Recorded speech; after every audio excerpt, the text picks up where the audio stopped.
사도신경 고백하심으로 새벽기도회를 시작하도록 하겠습니다.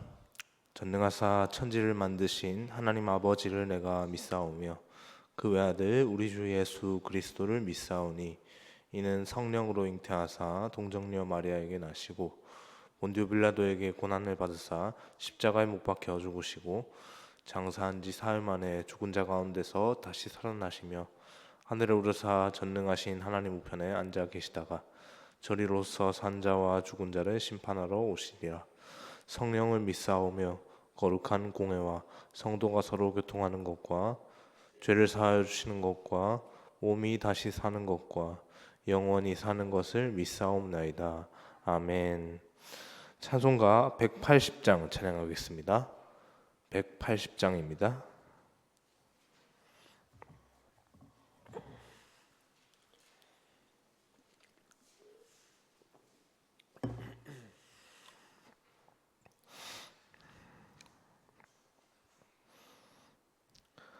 하나님의 나팔 소리 천지 진동할 때에 예수 영광 중에 구름 타시고 천사들을 세계 만국 모든 곳에 보내어 구원받은 성도들을 모으리.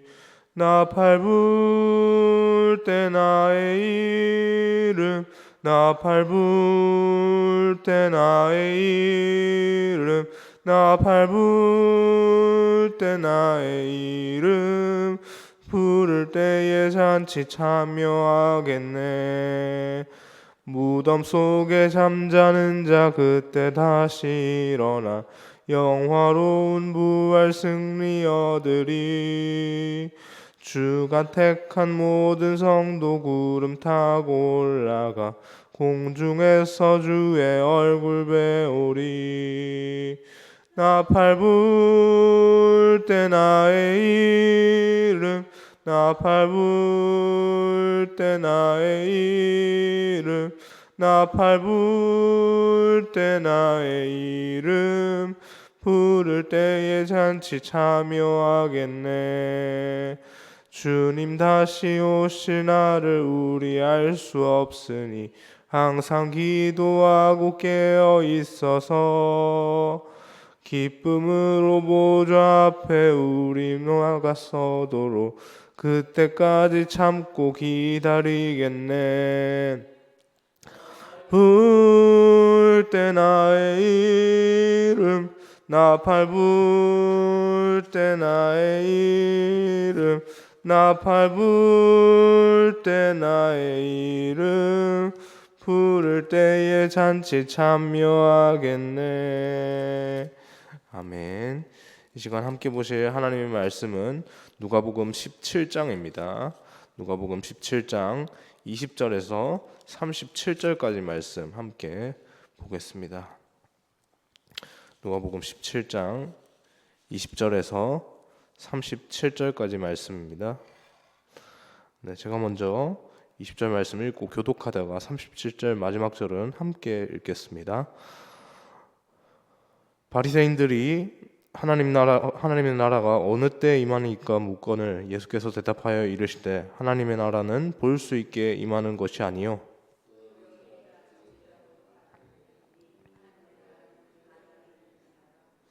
또 제자들에게 이르시되 때가 이르리니 너희가 인자의 날 하루를 보고자 하되 보지 못하리라.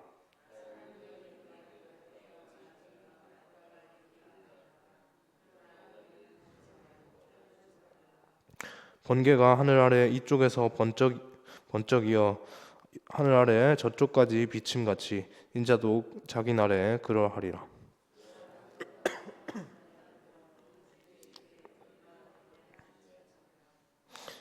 노아의 때 된 것과 같이 인자의 때도 그러하리라.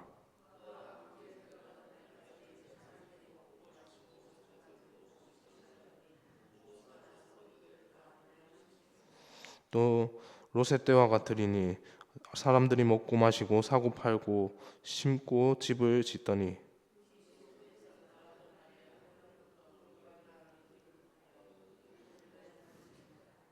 인자가 나타나는 날에도 이러하리라.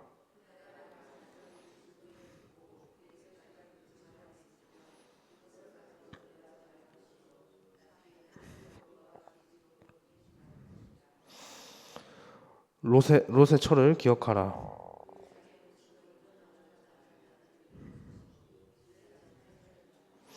내가 너희에게 이르노니 그 밤에 둘이 한 자리에 누워 있음에 하나는 데려감을 얻고 하나는 버려둠을 당할 것이요.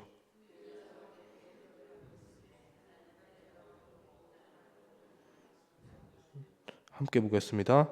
그들이 대답하여 이르되 주여 어디니까 이르시되 죽음 있는 곳에는 독수리가 모이니라 하시니라. 아멘. 오늘 본문은 종말에 대해서 제자들이 어떤 시각을 가져야 하는가에 대한 것을 예수님께서 가르치는 것을 지금 말씀하고 계십니다. 먼저 오늘 본문 20절 말씀을 보면 바리새인들이 예수님께 질문을 합니다. 바리새인들도 예수님의 흠을 잡기 위해서 그들과 함께하지 않았습니까? 그래서 바리새인들이 예수님께 먼저 질문을 합니다. 그 질문의 내용이 무엇입니까? 하나님의 나라가 언제 임합니까? 하나님의 나라에 임하는 시기에 대해서 때에 대해서 그렇게 질문을 하는 것을 볼 수 있는데요. 이 질문에 대해 참 어떻게 보면 민감한 질문인데 그 질문에 대한 예수님의 답변은 어떻습니까? 먼저 20절 말씀을 보면 하나님의 나라는 볼 수 있게 임하는 것이 아니다라고 그렇게 완전히 그 질문으로 함정에 빠뜨리고자 하는 바리새인들의 의도를 완전 간파하시고 근본적으로 완전히 비틀어서 반문해 버리십니다. 그래서 21절에서 또 한 번 더 말씀을 하시죠. 또 여기 있다, 저기 있다라고도 말하지 못한다. 아예 근본적으로 그냥 원천 봉쇄를 해버리시는 예수님의 어떤 명쾌한 답변입니다. 이 말 그대로 예수님의 이 말씀 그대로 하나님의 나라는 보이지 않고 여기 있다 저기 있다라고 하는 말을 할 수가 없습니다. 당시에 바리새인들은 하나님의 나라가 이 땅 가운데 나타나서 하나님의 나라가 딱 특정한 어느 나라에 딱 임하는 것, 뭐 그런 것들을 기대했지만 그들이 기대하는 나라, 하나님의 나라는 정치적인 왕국입니다. 하나님의 나라라고 하지만 하나님의 영적인 권위가 드러나고 온 땅 가운데 하나님의 창조주의 권위가 드러나는 것이 아니라 정치적인 왕국으로서의 하나님 나라를 원했던 것이죠.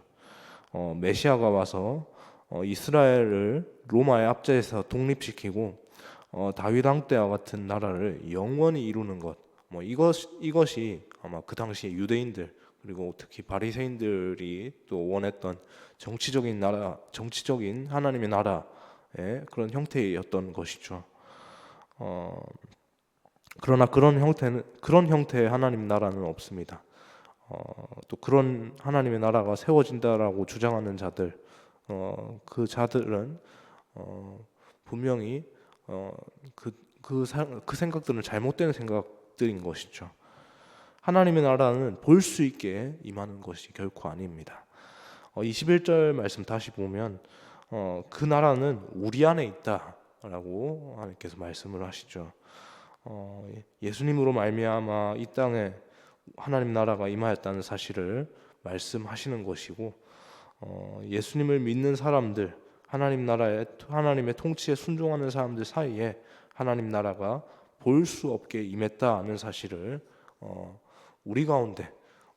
지금 이 자리에 있는 우리 가운데 볼 수 없게 하나님의 나라가 지금 임해 있다는 사실을 그렇게 말씀하시는 것이죠.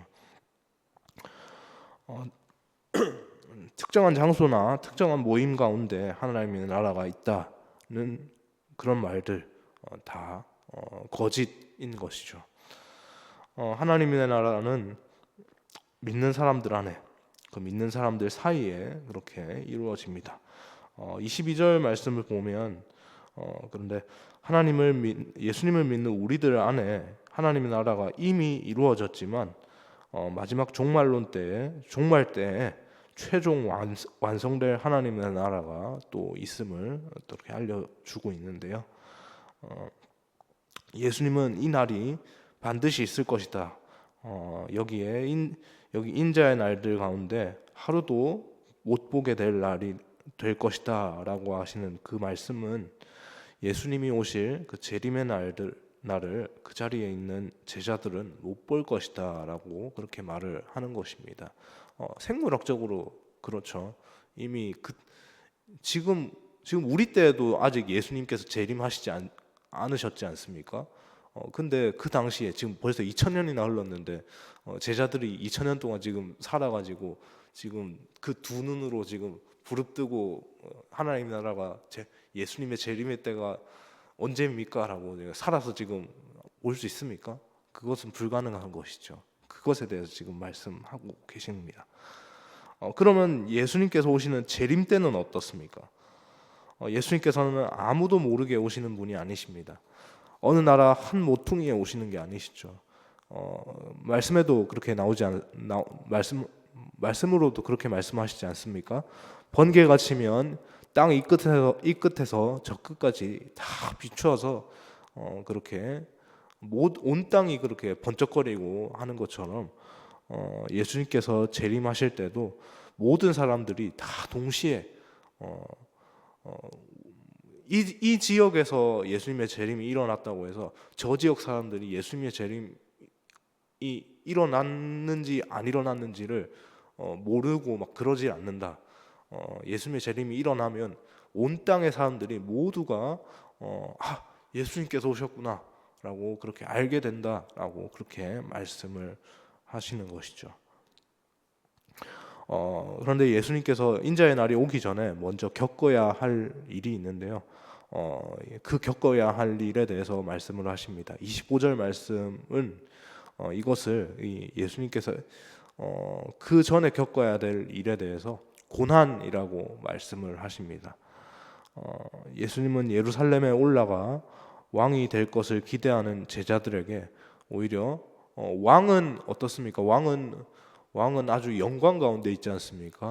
모든 영광, 세상의 모든 영광을 취하는 것이 다 왕의 그 어떤 모습입니다. 그런데 그 모습과는 너무나도 상반된 모습으로 모든 영광의 모습이 아니라 모든 세상의 고난이라고 하는 고난은 다 떠안은 아주 충격적인 모습으로 서 있는 예수님의 모습을 그들이 보게 될 것이다라고 말씀을 하는 것이죠. 그러나 그 모습이 어떻습니까? 그 분명히 고난 가운데 있는 모습이지만 그럼에도 불구하고 이 고난의 모습 가운데 하나님의 영광이 있습니다. 세상 어느 누구도 그 고난을 지지 못하는 가운데 하나님의 아들께서 직접 이 고난을 감당하러 오셨지 않습니까? 영광 가운데 감당하러 오셨죠. 그리고 우리를 사랑하시는 것 가운데서 그 사랑을 하심으로 그 고난을 감당하셨습니다. 예수님께서는 재림하는 그날을 구약의 두 시대와 같다라고 말씀을 하시는데요. 노아의 때 홍수 심판이 임하고 롯의 때 소돔과 고모라의 멸망이 어떤 징조들을 보이면서 서서히 일어난 사건에 대해서 그렇게 멸망이 임했던 것을 그렇게 말을 하고 있는데, 이런 것들이 어떠한 징조를 보이면서 서서히 일어난 사건이 결코 아닙니다. 사람들이 전혀 예상하지 못한 때에 갑자기 일어난 것처럼 아주 그런 말씀이 있지 않습니까? 도적과 같이 임한다라는 말씀처럼 그렇게 예수님의 재림도 그렇게 우리가 예상하지 못한 그 시점에 갑작스럽게 그렇게 임하게 될 것이다라고 말씀을 하십니다. 그렇기 때문에 우리의 어떤 인간적인 생각으로, 인간적인 지혜로 예수님의 재림의 때는 이때입니다라고 그렇게 때와 시기를 정하는 것은 분명히 하나님 말씀 말씀 안에서 잘못된 일이라는 것이죠. 그렇다면 언제일지 모르는 이 예수님의 재림의 때를 대비하는 삶, 그 삶은 어떠한 삶으로 채워져야 합니까? 우리 저는 그때가 제가 아기 때여가지고 잘 기억이 없지만 성도님들은 분명히 기억을 하셨던 순간이 있으실 텐데 90년대 초반에 다미성교회라고 하는 아주 큰 사회적인 파장을 불렀던 그 아주 큰 그 문제들이 하나 있었죠. 그 다미성교회가 뭘 주장을 했습니까? 예수님의 재림 종말의 때가 지금 가까웠습니다. 때는 이때입니다라고 하면서 그 때를 분명하게 설정을 해서 그 때가 임하기 전에 우리 모두 산속에 들어가서 흰 옷을 입고 예수님의 오심을 준비하며 맞이하며 그렇게 신부가 되어야 합니다라고 하면서 그렇게 나아갔던 그 모습, 여러분들 전 뉴스 자료를 통해서 그 모습을 봤는데 그때 그 당시에 여러분들은 성도님들은 그것을 또 실제로 물론 그 현장에서 보지는 않으셨겠지만 그때 그 순간에 일어났던 그 순간에 그 생생함을 여러분들이 보시지 않으셨습니까? 그것이 너무나도 충격적이죠. 너무나도 충격적입니다. 예수님의 말씀, 오늘 예수님의 말씀과 완전 정반대에 있는 얘기를 하고 있는 것이죠. 그런데 누구의 말이 맞습니까? 그들의 말이 맞습니까? 예수님의 말씀이 맞습니다. 예수님께서 반복적으로 말씀을 하시죠. 오늘 본문뿐만 아니고 나중에 예수님께서 고난을 받으시고 죽으시고 부활하신 다음에 승천하시기에 앞서서 사도행전의 본문에서 제자들을 만나셨을 때 사도행전의 그 사도들이 제자들이 예수님께 묻지 않습니까? 예수님, 도대체 재림의 때는 언제입니까? 언제 그때가 임합니까? 하나님의 나라 언제 임합니까? 예수님께서 뭐라고 하셨죠? 때와 시기는 너희들이 알 바가 아니다 라고 분명히 말씀하셨지 않습니까? 그 부분에 대해서 우리가 결코 알 수도 없고 알려고 해서도 안 되는 것이죠. 철저하게 하나님의 비밀에 쌓여져 있는 그 부분을 계속해서 밝혀내려고 하는 것, 이것은 인간의 지혜로 불가능할 뿐더러 불가능한 것을 넘어서 어쩌면 하나님 앞에서 우리가 월권의 죄를 짓는 그런 모습이다라고 할 수 있는 것이죠. 그렇기 때문에 우리 마음 가운데 이러한 생각들 다 내려놓고 물론 이 자리에 계신 성도님들의 마음 가운데 결코 그런 마음이 없으리라 저는 확신하고 있지만 그럼에도 불구하고 우리 마음 가운데 그 모든 교만한 생각들 다 내려놓고 하나님 앞에서 하나님의 그때가 임할 것을 기다리며 그렇게 기다리며 소망하며 그렇게 준비해야 될 줄을 믿습니다. 그러면 그 예수님의 재림을 기다리는 사람들의 모습은 어떠해야 합니까? 31절에서 33절 말씀을 보면 롯의 철을 예로 들면서 뒤로 돌이키지 말라라고 말씀하십니다. 이 말씀이 무슨 말입니까? 롯이라는 인물, 창세기 등장하는 아브라함의 조카이죠. 아브라함의 조카인데 그 아브라함의 조카 롯을 아브라함이 그 소돔과 고모라에 있는 롯과 롯의 가족들을 구하려고 그렇게 그에게 갔지 않습니까? 가서 그 가족들을 구해서 이렇게 같이 나오는데 롯이 갑자기 하나님의 말씀이 분명히 그랬습니다.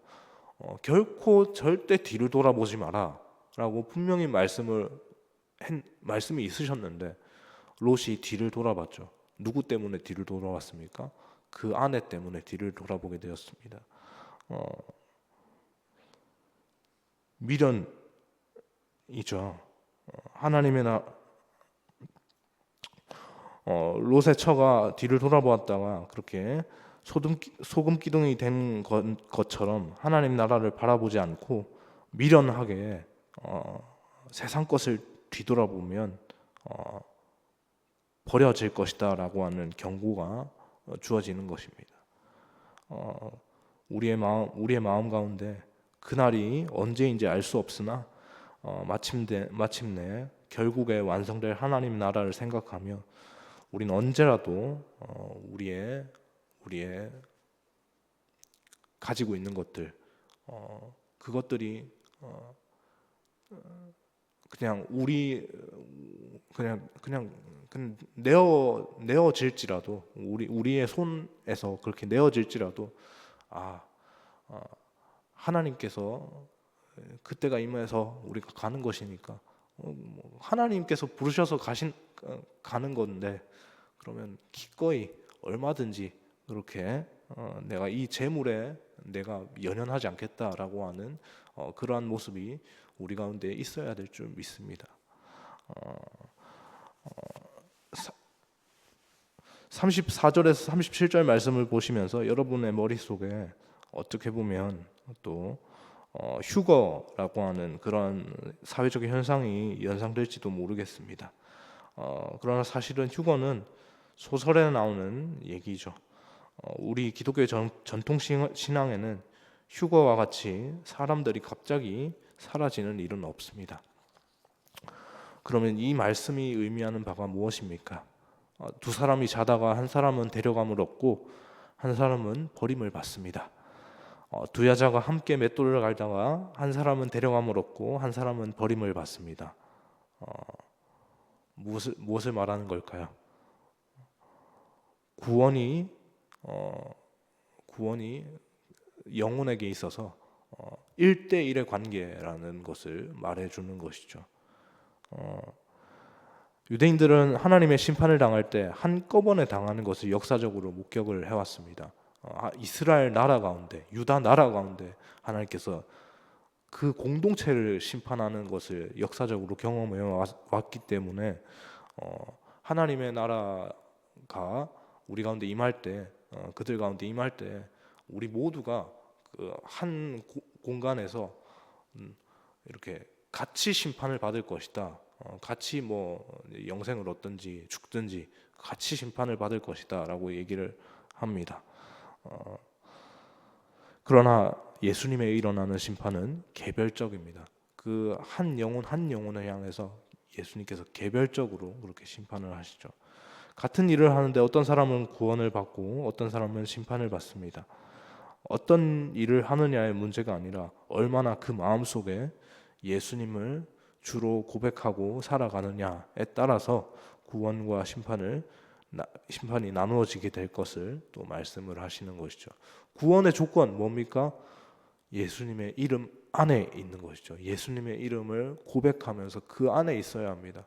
그 밖에 있는 자들은 예수님의 구원에서 그렇게 제외될 수밖에 없는 것이죠.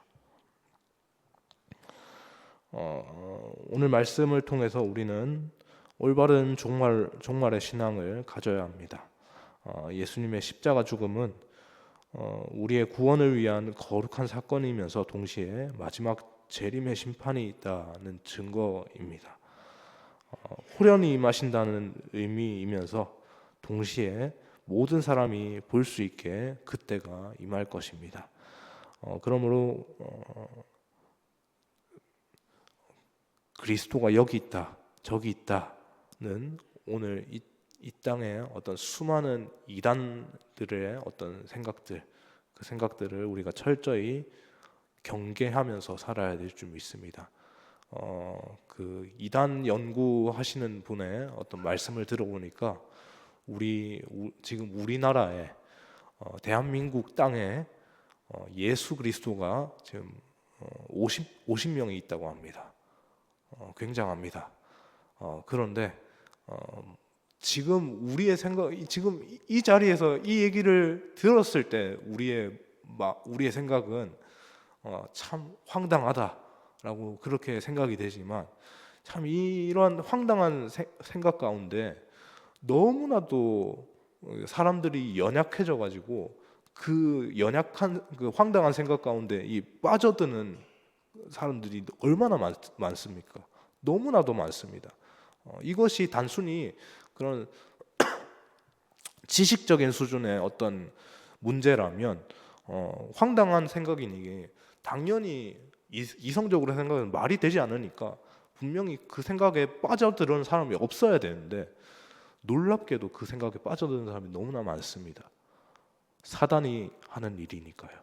사단이 영적으로 그 마음을 탁 건드려 버리니까 그 우리의 마음이 연약한 가운데 속수무책으로 무너졌을 때 그 황당한 생각이 어떻게 됩니까? 그 우리 마음에 이성을 뛰어넘어서 자리하게 되는 겁니다. 우리는 그 순간을 경계해야 될 줄 믿습니다.